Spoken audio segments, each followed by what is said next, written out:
നമ്മൾ ഇന്നത്തെ ഈ ഒരു വീഡിയോയിൽ 20 EMI എന്താണെന്നും എങ്ങനെ നമുക്ക് നമ്മുടെ ട്രേഡിൽ ക്ലബ് ചെയ്ത് ഉപയോഗിക്കാം എന്നുള്ളത് ജസ്റ്റ് ഒന്ന് കാണിച്ചു തരാൻ വേണ്ടി മാത്രമാണ് ഇന്നത്തെ ഇല്ലസ്ട്രേഷൻ വീഡിയോ. അപ്പോൾ നമുക്ക് ഡയറക്റ്റ് വീഡിയോയിലേക്ക് തന്നെ പോകാം. ഇത് ഞാനിപ്പോൾ ഇട്ടിരിക്കുന്ന ഈ ബ്ലാക്ക് ലൈൻ 20 EMI ആണ്. നിങ്ങൾക്ക് ഇവിടെ ജസ്റ്റ് കണ്ടാൽ മനസ്സിലാകും. ഇവിടെ 20 EMI ആണ് ഇട്ടിരിക്കുന്നത്. കറുത്ത ലൈനാണ്, നിങ്ങൾക്കത് കാണാമെന്ന് എനിക്ക് തോന്നുന്നു. ഓക്കെ, ഇത് 20 EMI ആണ് ഞാൻ ഇട്ടിരിക്കുന്നത്. 20 EMI എന്ന് പറയുന്ന ഒരു ഡൈനാമിക് സപ്പോർട്ട് അല്ലെങ്കിൽ ഡൈനാമിക് റെസിസ്റ്റൻസ് ഏരിയ ആയിട്ട് പ്രവർത്തിക്കുന്നതാണ്. അതായത് ഈ ഒരു ഏരിയ എപ്പോഴും ഒരു സപ്പോർട്ട് അല്ലെങ്കിൽ റെസിസ്റ്റൻസ് റേഞ്ചായിട്ട് അല്ലെങ്കിൽ ആ ഒരു ഏരിയ ആയിട്ടാണ് സാധാരണ അതിൽ ബിഹേവ് ചെയ്യുന്നത്. അതുപോലെ തന്നെ 20 EMI റെസ്പെക്റ്റ് ചെയ്യുന്ന സ്റ്റോക്കുകൾ എപ്പോഴും അതിൻ്റെ പ്രൈസ് ഈ ഒരു EMIയിൽ ഇങ്ങനെ എന്താണ് ഒരു ചൈൽഡ് ആൻഡ് മദർ റിലേഷൻഷിപ്പ് പോലെയാണ് പൊതുവെ കൺസിഡർ ചെയ്യുന്നത്. എല്ലാ EMI അങ്ങനെയാണെന്ന് വെച്ച് കഴിഞ്ഞാൽ ഏറെക്കുറെ എല്ലാ EMI അങ്ങനെയാണെങ്കിൽ പോലും ഞാൻ പ്രധാനമായിട്ടും ഈ ഒരു EMI ബേസ് ചെയ്തിട്ടാണ് ഞാൻ പല ട്രേഡുകളും ഞാൻ പ്ലാൻ ചെയ്യുന്നത് നോക്കുന്നതല്ല. അപ്പോൾ അതുകൊണ്ട് തന്നെ എനിക്ക് കൂടുതൽ ഒന്നുകൂടെ കോൺഫിഡൻ്റ് ആയിട്ട് ഈ ഒരു EMIയിൽ എനിക്ക് ഇരിക്കാൻ പറ്റും. ഓക്കെ, എന്താണെങ്കിലും ഞാൻ ഈ ഒരു EMIയുടെ പ്രത്യേകത ഞാൻ കാണിച്ചു തരാം. ഇത് എല്ലാ സ്റ്റോക്കുകളും ഈ 20 EMI റെസ്പെക്റ്റ് ചെയ്യണമെന്ന് അങ്ങനെ നിർബന്ധമൊന്നുമില്ല. പക്ഷേ ഇങ്ങനെ ഈ ഒരു 20 EMI റെസ്പെക്റ്റ് ചെയ്യുന്ന സ്റ്റോക്കുകൾ വളരെ ചുരുക്കമാണ്. എന്നാൽ അങ്ങനെയുള്ള സ്റ്റോക്കുകളിൽ നമുക്ക് കൃത്യമായിട്ട് നമുക്ക് നല്ലൊരു കോൺഫിഡൻറ്റോടുകൂടി ആ ട്രേഡിൽ നമുക്ക് ഇരിക്കാൻ പറ്റും എന്നുള്ളതാണ് ഇതിൻ്റെ ഒരു പ്രത്യേകത എന്ന് വെച്ച് കഴിഞ്ഞാൽ. ഇവിടെ നിന്ന് കൃത്യമായിട്ട് കാണാം.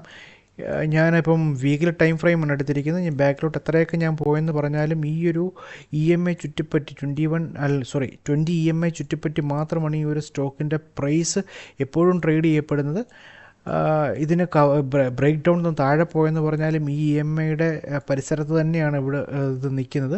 എന്നാൽ എപ്പോഴാണോ ഒരു ബ്രേക്ക് ഔട്ട് നൽകുന്നത്, ആ ബ്രേക്ക് ഔട്ട് തരുന്ന സമയത്ത് അത്യാവശ്യം നല്ല രീതിയിൽ മുന്നോട്ട് കൃത്യമായിട്ട് പോവുകയും ചെയ്തിട്ടുണ്ട്. അതിൻ്റെ കൂട്ടത്തിൽ വോളിയം സപ്പോർട്ടോടെ ഉണ്ടെങ്കിൽ ഫാൻറ്റാസ്റ്റിക്കായിട്ട് നമുക്ക് ആ ഒരു മൂവ്മെൻറ്റ് നമുക്കവിടെ പ്രതീക്ഷിക്കാം. നിങ്ങൾക്ക് ഇവിടെ വന്നു കഴിഞ്ഞാൽ കാണാം. ഏറ്റവും നമുക്ക് റീസെൻ്റ് ആയിട്ടുള്ള ട്രേഡിൽ തന്നെ പോകും. ബാക്കിലോട്ട് പോകുന്നതിൽ ഏറ്റവും നല്ലത്, ഞാൻ ഇത്രയും പുറകിലോട്ട് പോയത് ഈ EMI എത്രമാത്രം പ്രൈസ് റെസ്പെക്റ്റ് ചെയ്യുന്നുണ്ട് എന്നുള്ളത് കാണിക്കാൻ വേണ്ടി മാത്രമാണ്. നമുക്കിപ്പോൾ ഈ ഒരു റേഞ്ചിനെ ബേസ് ചെയ്ത് നമുക്ക് എടുക്കുകയാണെന്നുണ്ടെങ്കിൽ ഇവിടെ നിന്ന് കൃത്യമായിട്ട് നിങ്ങൾക്കിവിടെ നോക്കിയാൽ കാണാൻ പറ്റും. ഈ ഒരു ക്യാൻഡിൽ മാത്രം എടുത്താൽ മതി. അതായത് ഈ ഒരു ക്യാൻഡിൽ മാത്രം നമ്മൾ നോക്കുകയാണെന്നുണ്ടെങ്കിൽ ഇവിടെ ഞാൻ ഒന്നുകൂടെ സൂം ചെയ്ത് കാണിക്കാം. വരാൻ നേരത്ത് EMI ക്രോസ് ചെയ്ത് മുകളിലിറങ്ങി അത്യാവശ്യം നല്ല വോളിയത്തോടു കൂടിയിട്ടുള്ളൊരു ക്യാൻഡിലാണ് ഇവിടെ നമുക്ക് കിട്ടിയത്. ഈ ഒരു ക്യാൻഡിൽ നല്ല വോളിയത്തോടു കൂടിയിട്ടാണ് ഈ ഒരു ക്യാൻഡിൽ ഇവിടെ കിട്ടിയിരിക്കുന്നത്. ഈ ഒരു ക്യാൻഡിലെ വോളിയമാണ് ഈ കാണിക്കുന്നത്. ഒരു എബോ ആവറേജ് വോളിയമാണ് കാണിച്ചിരിക്കുന്നത്. അതുകൊണ്ട് തന്നെ ഇവിടെ നമുക്ക് കോൺഫിഡൻ്റ് ആയിട്ട് ഇവിടെ ഇരിക്കാൻ പറ്റുമെന്ന് ഞാൻ പറയുന്നതിൻ്റെ ലോജിക്കാണിത്. ഇവിടെ വോളിയത്തോടു കൂടിയിട്ടൊരു ബ്രേക്ക് ഔട്ട് ഇവിടെ നൽകി. അതിൻ്റെ പോയിരിക്കുന്ന പോക്ക് നിങ്ങൾ കണ്ടില്ലേ? ശ്രദ്ധിച്ച് നോക്കിയാൽ മനസ്സിലാവും എത്രമാത്രം ഗ്രോത്താണ് ഇവിടെ കൊടുത്തിരിക്കുന്നുള്ളത്. വീക്ക്ലി ടൈം ഫ്രെയിമാണ് ഞാൻ ജസ്റ്റ് ഒന്ന് നിങ്ങളെ കാണിക്കാൻ വേണ്ടി എടുത്തേക്കുവാണെങ്കിൽ പോലും ഏകദേശം 240% ഈ ഒരു ലൈൻ മാത്രം നമ്മൾ പ്രതീക്ഷിച്ചുകൊണ്ടിരിക്കുകയാണെങ്കിൽ ഇത്രയും ഗ്രോത്ത് നമുക്കിവിടെ നിലവിൽ ആ ഒരു ട്രേഡിൽ നമുക്ക് കിട്ടിയിട്ടുണ്ട്. അതുപോലെ തന്നെ ഈ ഒരു സ്റ്റോക്കിൽ ഇവിടെ വന്നു കഴിഞ്ഞാൽ നിങ്ങൾക്ക് ഇവിടെ വേറൊരു കാര്യമാണ് കാണാൻ, മീൻസ് ജസ്റ്റ് ഒന്ന് കാണിക്കുക എന്നുള്ളത് മാത്രമേ ഉള്ളൂ. ഈ ഒരു ക്യാൻഡലിനെ ബേസ് ചെയ്തെടുക്കുകയാണെങ്കിൽ അത്യാവശ്യം ഇവിടെ ഒരു മൊമെൻറ്റം കാണിച്ചെങ്കിൽ വോളിയം നമുക്ക് ഇവിടെ കാണിച്ചില്ല. അതുകൊണ്ട് തന്നെ നമുക്ക് ഈ ഒരു ട്രേഡിൽ കയറണോ കയറണ്ടോ എന്നുള്ളത് നമ്മളുടെ പേഴ്സണൽ ചോയ്സാണ്. വേണമെങ്കിൽ കയറേണ്ടത് കയറാം. അപ്പം ഞാനിപ്പോൾ ഈ ഒരു റേഞ്ചിൽ, അതായത് കഴിഞ്ഞ ജൂൺ മുതൽ ഏപ്രിൽ വരെയുള്ള ഈ ഒരു റേഞ്ചിൽ 2024 ജൂൺ മുതൽ 2025 ഏപ്രിൽ വരെയുള്ള കാലഘട്ടത്തിൽ ഏകദേശം ഒരു റേഞ്ചിലാണ് നിന്നത്. ആ റേഞ്ചിനെ ഞാൻ ആദ്യം ജസ്റ്റ് ഒന്ന് വരയ്ക്കുകയാണ്, നമുക്കത് പെട്ടെന്ന് പിടികിട്ടാൻ വേണ്ടി മാത്രം. ഓക്കെ, ഞാൻ ഇങ്ങനെ ഒരു റേഞ്ച് വെച്ചിട്ട് അതിനെ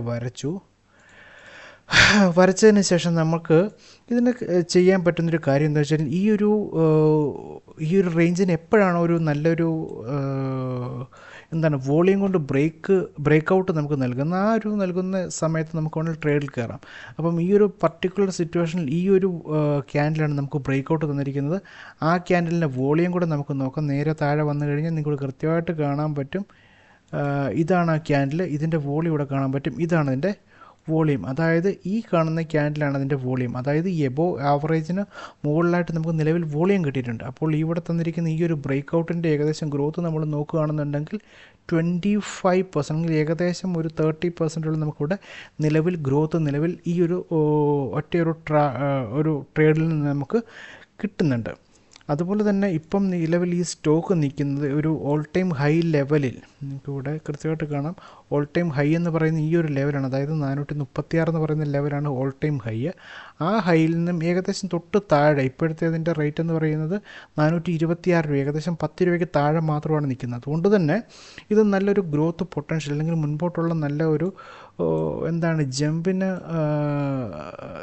വെയിറ്റ് ചെയ്ത് നിൽക്കുകയാണെന്നാണ് എനിക്ക് തോന്നുന്നത്. കാരണം എന്ന് വെച്ച് കഴിഞ്ഞാൽ ഇവിടെ നല്ലൊരു വോളിയത്തിൻ്റെ സപ്പോർട്ട് ഇവിടെ നൽകുന്നുണ്ട്. അതുപോലെ തന്നെ ഈ ഒരു ക്യാൻഡിൽ അത്യാവശ്യം നല്ലൊരു റിവേഴ്സൽ പൊട്ടൻഷ്യൽ കാണിക്കുന്ന ഒരു ക്യാൻഡിലാണ്. എങ്കിൽ പോലും ഇവിടെ ഒരു ഓൾ ടൈം ഹൈയുടെ ഒരു പ്രഷർ ഉള്ളത് കൊണ്ട് ചിലപ്പോൾ ഇവിടുന്ന് റിവേഴ്സ് ആകാനുള്ള സാധ്യതയും ഉണ്ട്. എങ്കിൽ പോലും ഈ വോളിയം ഇവിടെ നിൽക്കുന്നിടത്തോളം കാലം എനിക്ക് അത്യാവശ്യം നല്ല ഒരു കോൺഫിഡൻറ്റോടുകൂടി എനിക്ക് ഈ ഒരു ട്രേഡിൽ നിൽക്കാൻ പറ്റും. ഇവിടെ ഒരു ബ്രേക്ക് ഔട്ട് നൽകി, അതോടൊപ്പം തന്നെ വോളിയം ഉണ്ട്.